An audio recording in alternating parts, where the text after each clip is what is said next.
Welcome to the troubleshooting guide for VTube Studio. Let's go over step 5, checking the firewalls on your computer. Firewalls are meant to protect your system from intrusions and malware. However, sometimes it cannot fully tell which programs are okay and can lead to a false positive.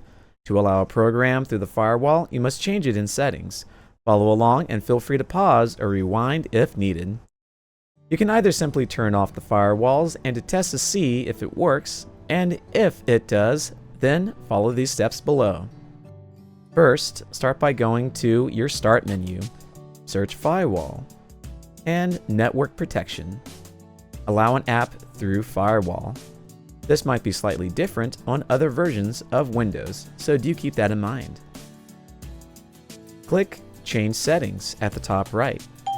Note that if this section is still grayed out, you may have a third-party firewall program, so you'll have to go there instead to allow access.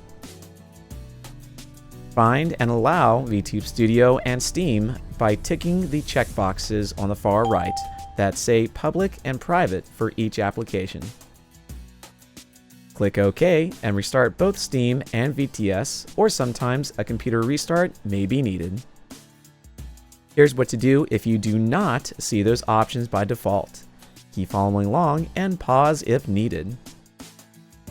In the same location, go to Allow Another App. Go to Browse. Find steam.exe, usually in the C program files 86. An easy way is right-clicking the Steam shortcut, open a file location, copy that path, and paste it in the firewall. Find the .exe Steam application and select it, then press Open. Press Add. Do the same for VTube Studio. This had to have fixed it, right? Well, let's see what else I have in my troubleshooting files.